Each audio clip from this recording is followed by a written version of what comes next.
threat landscape, you know the security universe. How do you then bridge that with the decision makers and make it about the business? That is a chasm. Yes, it is. And the story here, I think the success will depend. It will not always land during one lunch break or during that one workshop. I think that you need time, and you need to facilitate your story and tell it in such a way so that you don't maybe scare people from the very beginning. Here and there, it can be good to have a scary story, but I mean, the most people, especially in the C-suite, they read the news, so they don't need more horror stories of what can happen.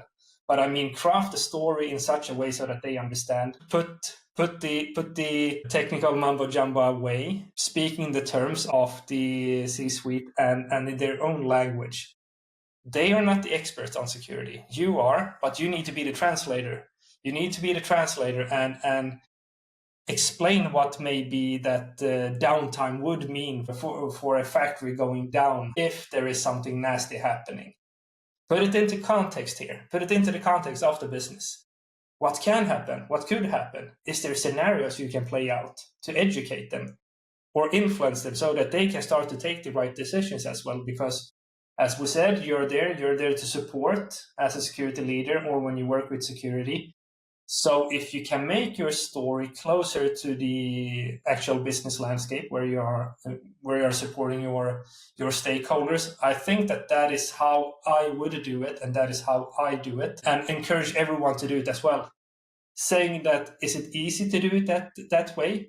Maybe not the first time, but if you practice it over and over and over again, you become better at it. And of course, like, use your examples there. Use the examples that you have from the news, maybe put them in there. I mean, people are easier to maybe relate to if they read about what happened to one of the competitors as well. Yeah. Pick an example, but don't go in there and try to scare people out, but be realistic about it. Yeah, And I mean, transparent. Tangibility is what, making the cybersecurity problem tangible, the risk to the business tangible, is in many ways what you're talking about. And that is, to do that, I guess you really do have to understand the business a little bit about it so you can frame the story in that way. Yeah. Right. As opposed to, and we see it every day, people coming and saying, well, we should upgrade our Palo firewalls. Why? Well, we put it in the budget, so we got to do it. Yeah.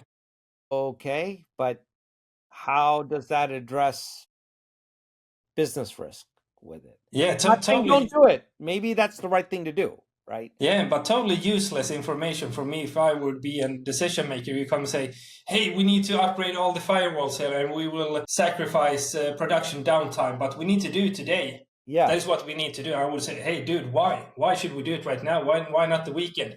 Yeah, because there is one, there is a 0-day exploit. What is that?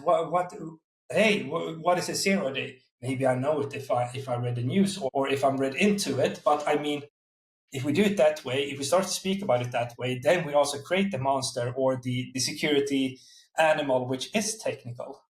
I mean, can we put it into the context or into what does it mean that we need to do certain stuff to protect the business, to make it resilient?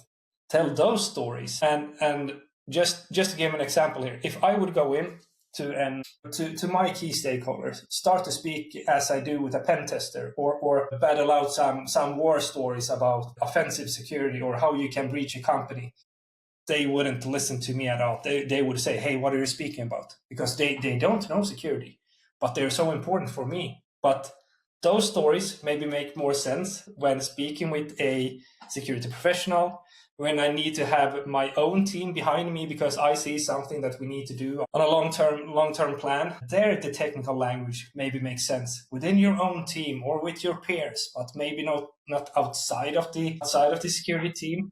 So crafting your story, and I think it's a bit, how should we say, the storytelling aspect. It's kind of like it's said so many times, but there's so much value to it.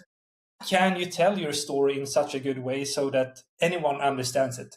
When you speak about security or cybersecurity, but even not speaking about it, can you frame it in such a way so that people understand why it's important? And there I think more about the business, less about the technology, less about security. What is the impact of the stuff that could happen? Then there could be different aspects. We need to do stuff on the defensive side. There's stuff that we have tested out from the offensive side. We can play out the attacks maybe if you have the understanding of the offensive side and say, this is how it could happen. You can exemplify them into very, very easy examples or small little processes or visualize it for a decision maker. But I mean, usually you don't need to go there.